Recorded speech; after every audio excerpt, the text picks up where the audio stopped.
Here's everything you might have missed in the Flash trailer. Welcome back to Nerdist News. I'm Dan Casey, and today we're breaking down the latest trailer for The Flash. One of the final films in the existing version of the DCEU, The Flash will give audiences a fresh take on the iconic Flashpoint storyline. With returning stars like Michael Keaton and Ben Affleck as Batman, and Michael Shannon as General Zod, there's a lot of DC history packed into one movie. We're going to break it all down for you in just a moment, but if you want to go into this movie knowing nothing at all, now's your chance to grab a parachute and leap to safety. Where's yours? Okay, let's get into it, shall we? While The Flash is using Jeff Johns and Andy Kubert's iconic 2011 Flashpoint storyline as a jumping-off point, they clearly aren't doing a one-to-one recreation of that particular story. Because in the original comics, Barry goes back in time to try and prevent his mother's murder and winds up breaking the past, present, and future in the process. It leads to an all-out world war between the Amazonians and the Atlanteans. Here it's more of an oops-all-Barry scenario as the Flashes of two worlds try to undo the damage that's been done and stop General Zod from destroying the planet. The trailer confirms that Michael Keaton seems to be playing the same version of Bruce Wayne from the Burtonverse. In the original Flashpoint comics, one of the key differences is that the Flash's timeline meddling makes a world where Bruce Wayne died and his father Thomas Wayne became Batman instead. Here, though, they're smartly sticking with the same version of the character we already know, right down to his classic line from 1989's Batman, even if the context is quite different. You want to get nuts? Lights out! Now you want to get nuts! Come on! Let's get nuts. Based on his disheveled look and unkempt hair, it's clearly been a while since this version of Batman suited up. Or maybe he's returning to his old days of year one going undercover as a drifter. Or who knows? Maybe we're wrong and this is Alfred who just really let himself go.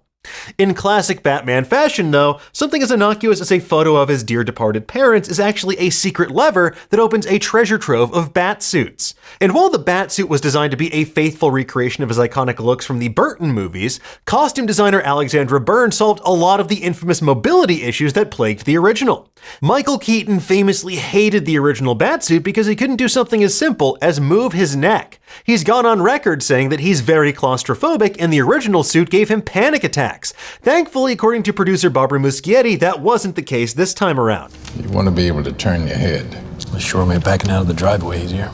Throughout the trailer, there are multiple shots of the Batcave, which director Andy Muschietti revealed during a Q&A was almost entirely practical except for the waterfall.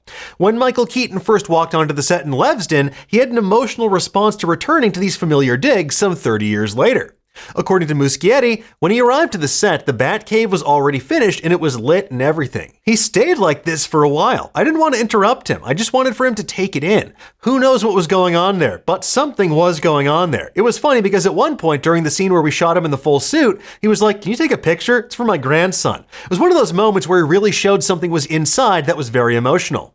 Now, moving on, the voice we hear talking about what Barry went through with losing his parents is Kiersey Clemons, who plays Iris West, although we don't actually see her in the trailer. After that, Barry comes to a screeching halt in Metropolis in front of General Zod's World Engine, the massive device he tried to use to terraform the Earth into Krypton in 2013's Man of Steel. There are plenty of other callbacks and parallels to Man of Steel as well, including Supergirl asking the Barrys if they know what the Kryptonian S symbol on her suit actually means. And it's one way that Barry Prime, the Barry from the main DCEU reality, is able to connect with Supergirl, by correctly answering that it means hope.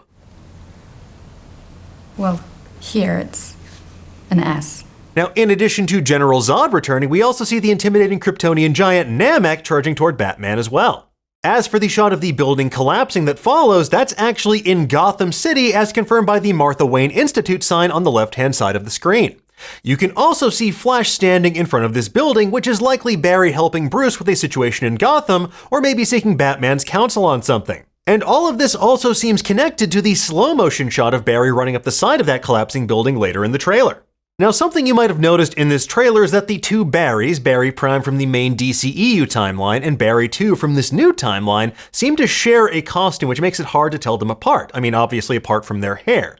But there's an easy way to do it. They're differentiated by the color of the lightning they generate. Barry Prime's connection to the Speed Force manifests as a more yellow lightning, whereas Barry 2's connection is a bluer lightning. In the comics, Barry loses his connection to the Speed Force after altering the timeline, and it seems like that could play out here as well. We see Barry Prime in the electric chair that Batman apparently just has in his garage, presumably trying to recreate the accident that gives him his Flash powers.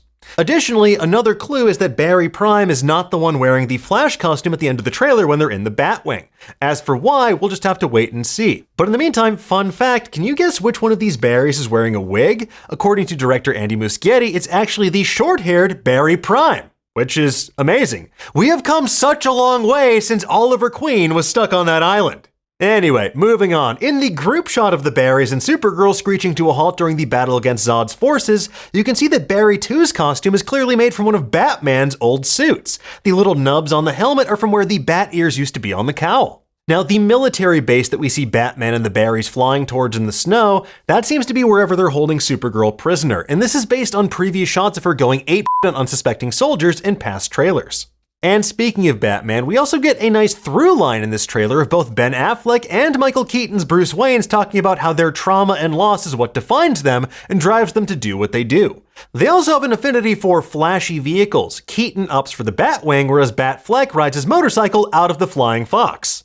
Now, later on, it's kind of unclear who or what is torturing Barry Prime in that star pose, but doesn't it remind you a bit of America Chavez in Multiverse of Madness? Just weird how that lines up. Anyway, maybe it's one of the consequences of meddling with the Speed Force, but it certainly seems like his powers are being drained or used to power something else here. Maybe it's from one attempt too many to try and change the past. And last but not least, the trailer ends with an iconic shot of Batman hurtling towards the ground sans parachute. And the way the Batwing ship is framed against the full moon is a direct callback to the 1989 Batman, where the Batwing hangs in front of the moon before doing a nosedive. It also evokes the bat symbol used to summon the Dark Knight in Gotham City whenever there's trouble afoot, which is all the time always. Nice. Anyway, folks, there you have it. Those are all the cool details that you might have missed in the latest trailer for The Flash. And if you want to know more about all the cameos that almost made the cut but didn't, check out our latest YouTube short or read all about it on Nerdist.com.